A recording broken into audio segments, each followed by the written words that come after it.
reasonably optimistic, yes. And with our track record, with the fact that we've done such a good job down here, we knew that people would at least listen to what we had to say. And once people listened to what we had to say, we were reasonably hopeful that they would say, well, it's sensible. Yeah. What do you think about the Tories coming third?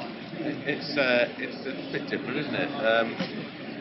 I think that this is a by-election, though, so before we start saying, oh well, this is a turnaround of British politics, this is a huge change, it's a by-election, and results in by-elections often aren't repeated in general elections. Turnout not so good, though. Turnout lower than previous elections here. Do you think people are a bit hacked off with the political process? Well, it's an unfortunate thing that turnout throughout any election, I mean, the last general election was low turnout.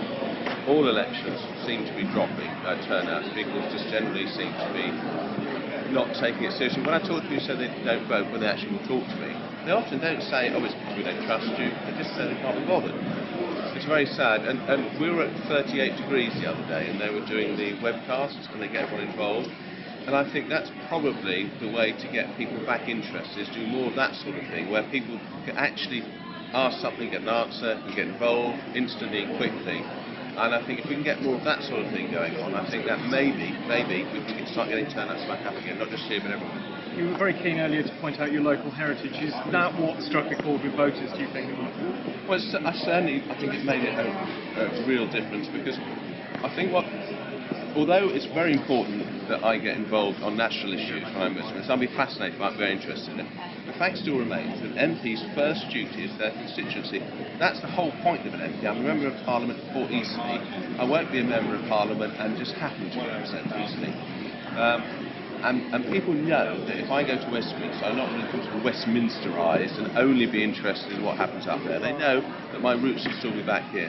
So I think that's an important thing, yeah. So bearing that in mind, what will your first day on the job consist of then? Could you tell me, please? I think it's going to be about practical things like offices and where I go and what I do and swearing in. So, you know, you guys might know more about that than me. Well, in terms of your priorities then, for when you've taken up office? Well, I think the thing that really interests me is how to get investment going to make jobs, investment in high-tech, modern industries, or helping those industries that need more high-tech stuff. Just really getting industry going, good investment. That's what I'm interested in. That's what I've been used to doing, and I'd love to be able to do that nationally. Mike, with UKIP coming in second place, what are you going to do about addressing the immigration issue? Because that obviously seemed to strike a chord with the... Well, I think we have to look at why people voted for UKIP. A lot of people on the doors, they said they were worried about immigration. That was a concern.